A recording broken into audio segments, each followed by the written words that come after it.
mujeres para mí, como para todo el mundo, es algo fundamental en la vida porque precisamente una de las mujeres es nuestra madre y por consiguiente la mujer merece el respeto, merece el cariño.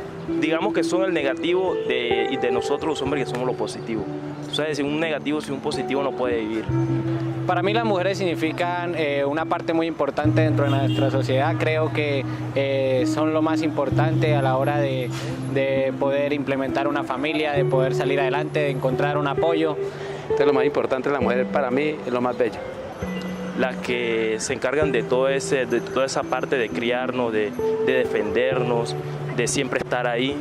Y por eso digo que la mujer lo es todo.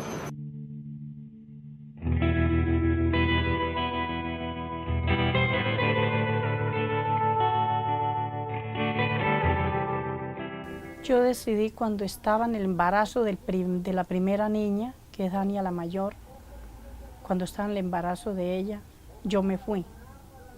Pero me fui un solo día porque él comenzó a buscarme. Yo por el maltrato y todo lo que él hacía, yo le tenía miedo. Entonces a mí me daba miedo irme, él a mí no me dejaba en ese tiempo, no me dejaba plata para nada. Yo no podía tocar un peso, él lo que hacía, él era el que manejaba el dinero.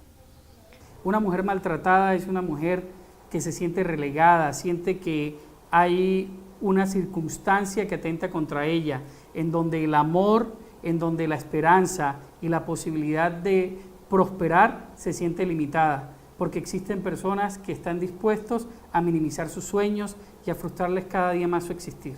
Usted viene en el rancho donde yo vivo, una pobreza, pobres de pobres. Yo a veces le digo, nosotros no somos pobres, nosotros estamos arruinados, porque como vivimos, porque todos no tenemos ni servicios propios. Las señales de alerta es cuando una mujer se relaciona, cuando una mujer interactúa con un hombre, ella empieza a conocerlo, a conocer sus facetas, sus estados de ánimo, sus comportamientos, sus conductas, y esos cambios abruptos, esos cambios que no tienen una coherencia y no son congruentes con un fenómeno, con una situación, es una alerta. El problema de él era que él era demasiado celoso y por ahí comenzaban los problemas porque yo no podía mirar a nadie, no podía saludar a nadie. Todo lo que yo hacía para él estaba mal. Él quería que yo estuviera con él a todo momento y si yo salía no podía hablar con nadie. Y pues, si alguien llegaba a la casa yo no podía ni mirarlo.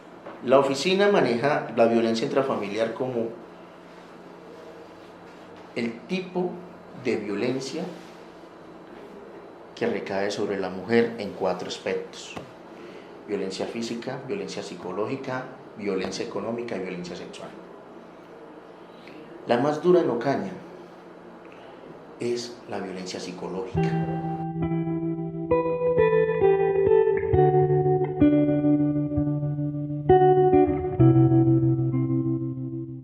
El tema en Ocaña es un tema tabú. Es un tema tabú porque se presentan, te puedo dar una cifra, 786 casos de violencia intrafamiliar en el 2017. En este momento llevamos 305 medidas de protección. Un caso específico que sí recuerdo que se presentó en el año 2013 fue que se aplicaron medidas policivas de protección, pero era para una señora que residía en el sector rural. Eso se presentó un viernes en la tarde y los hechos ocurrieron el día sábado en la madrugada, donde el señor asesinó a la señora y posteriormente a eso se suicidó.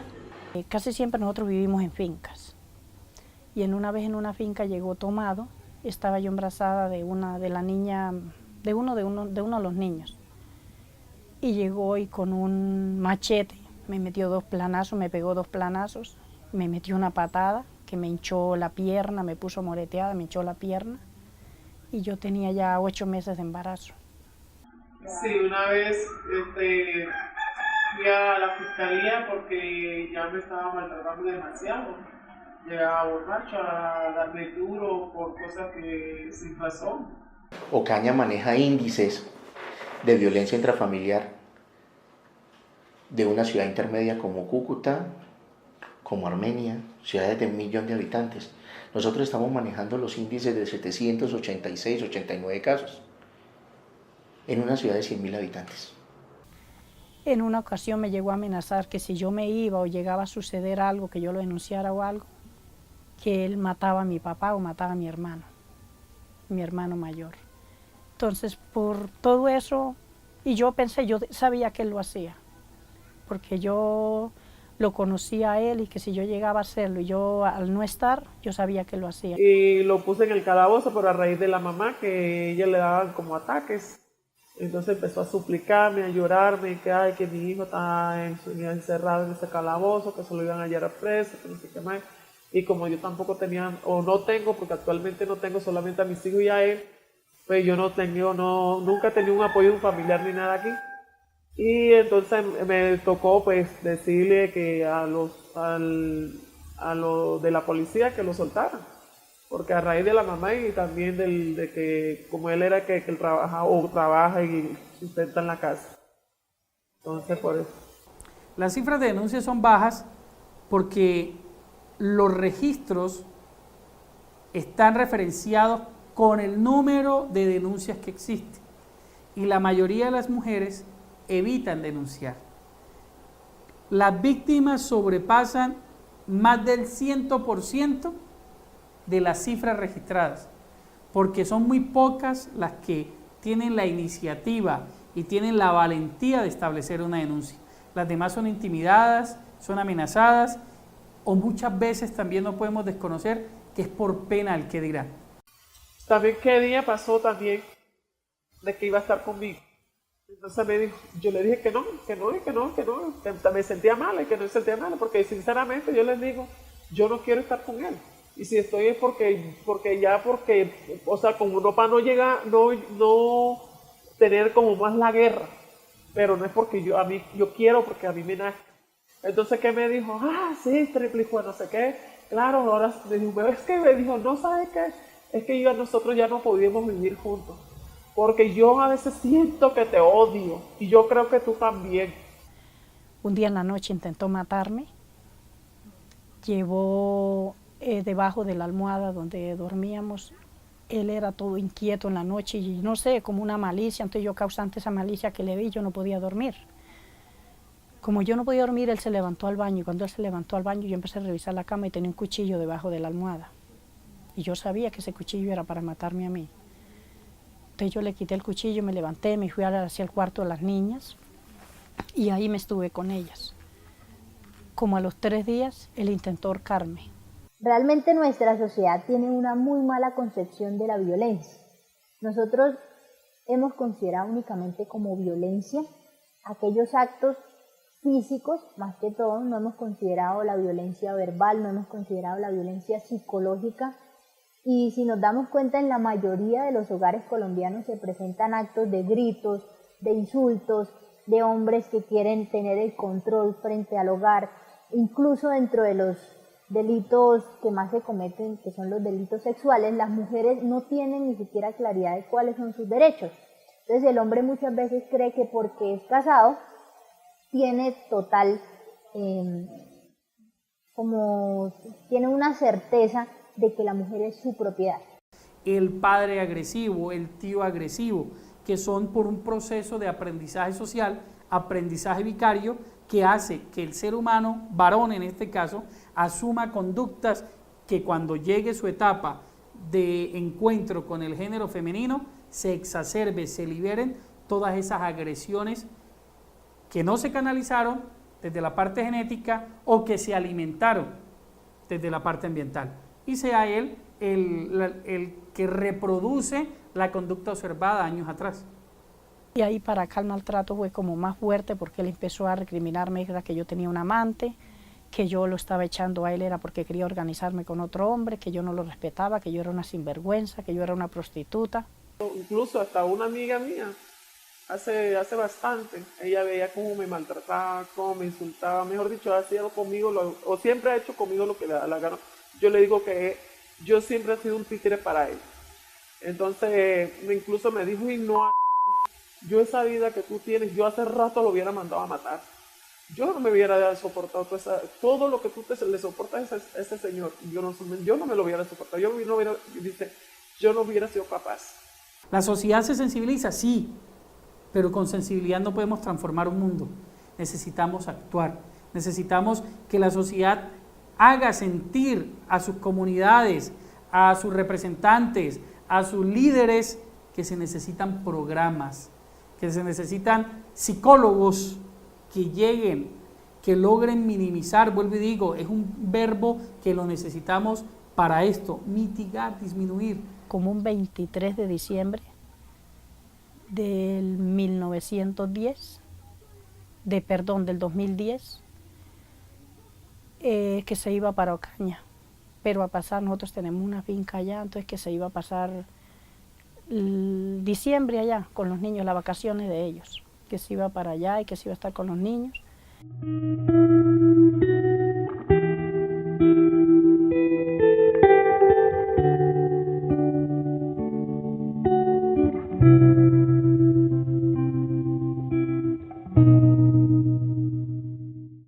Estando él allá, no sé qué pasó, empezamos a discutir mucho por teléfono.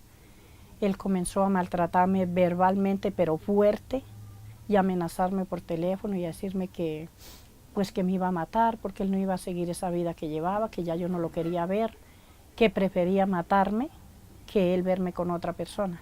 El hombre también una serie de temores con relación a las relaciones, y eso lo veíamos en el libro de Julián María, que se llama La mujer del siglo XX, es un escritor, y esta manera estamos inclusive repasando un poco, de cómo el hombre también tiene unos temores y por qué la monta, si tiene el temor que lo deje, el temor que le decida, lo traicione, entonces por eso viene todos los celos, que se vuelve una forma también, mira, de otra dependencia, una forma de violencia son los celos, de no dejarte participar, de sacarte de una fiesta, de prohibirte, ¿sí? de estarte cuidando encima como si fueras un objeto perteneciente a él. El físico, por más fuerte que sea, tiene una recuperación y el cuerpo tiene la capacidad de autorrecuperarse, aparte de todas las herramientas médicas que existen. Lo psicológico marca. La cicatriz de lo físico es solo un recuerdo. La cicatriz de lo psicológico es el recuerdo y la vocación constante de un suceso que me reprime, que me priva y que me genera todos los miedos posibles para ser una persona acorde a lo que planteé, acorde a mi proyecto de vida. Yo llegué a Ocaña el 7 de enero del 2011. Cuando yo llegué a Ocaña, pues hablamos por teléfono, que yo estaba ahí, que bajara, habláramos a ver qué íbamos a hacer.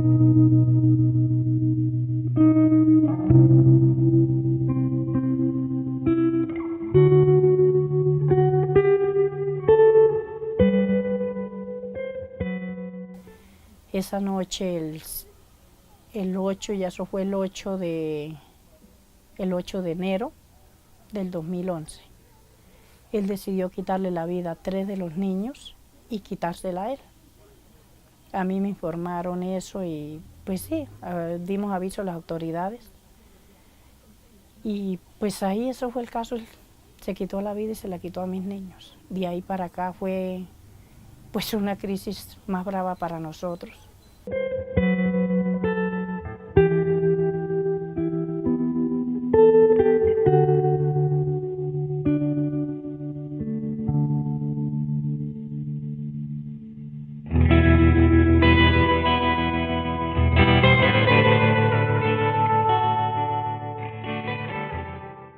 Esto no son casos que uno los puede olvidar de un día para otro.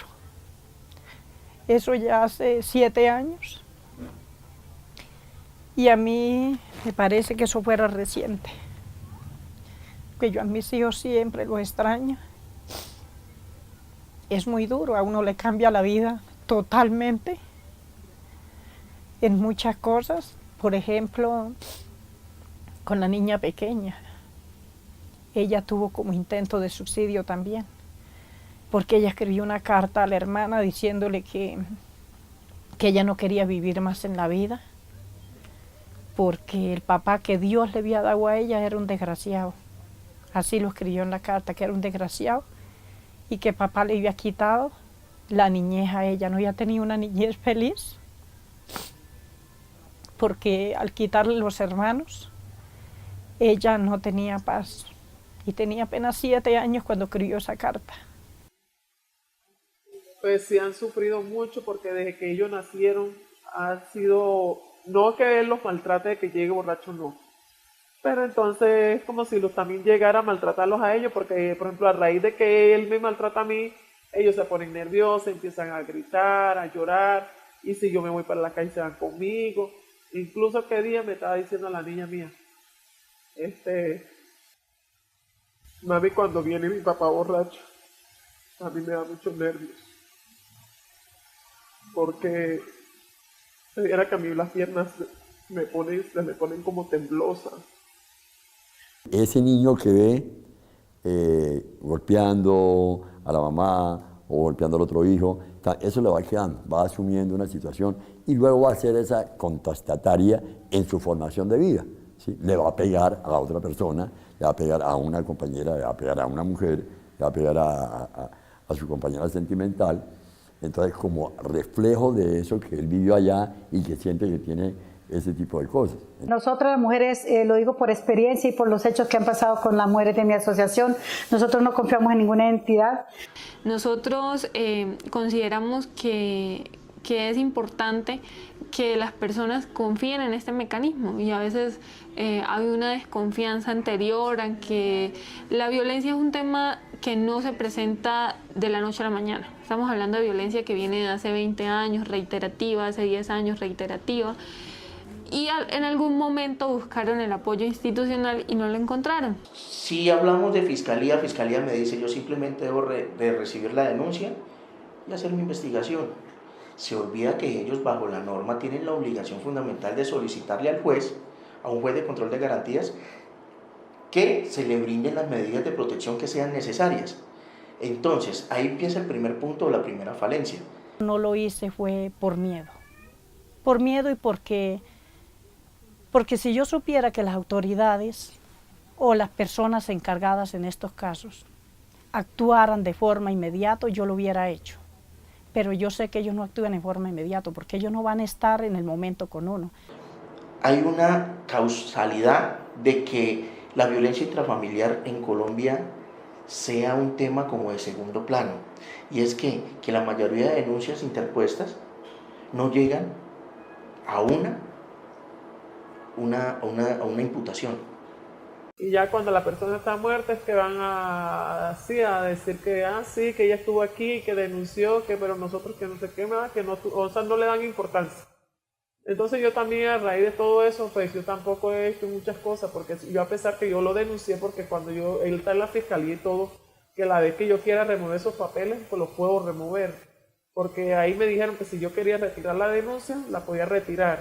La ruta no es muy clara, las personas o las mujeres no tienen claridad a dónde deben acudir, si van a la comisaría, si tienen que ir ante la inspección de policía, si tienen que acudir a la fiscalía, si tienen que acudir a la defensoría y por tanto con el fin de evitar lo que para muchas personas es vergonzoso, porque aún consideramos que hacer respetar nuestros derechos y aceptar que estamos siendo víctimas de violencia es vergonzoso para manifestarlo a las autoridades. Que ese cuerpo que tiene lleno de cicatrices por los golpes, por el maltrato, por las violaciones, por todo lo que hayan hecho, ese cuerpo es un templo, es un templo de vida, es un templo de lucha, un templo de fuerza. Realmente para nosotros como policía es un desazón saber de que esa captura que se realiza por violencia intrafamiliar no llegue a término, sobre todo con unos conceptos que dicen aquellos operadores judiciales. Eso no es importante, él no es un peligro para la sociedad, pero si no es un peligro para la sociedad, una persona que ataque lo más fundamental que tiene toda sociedad en el mundo, que es la familia, entonces ¿qué es?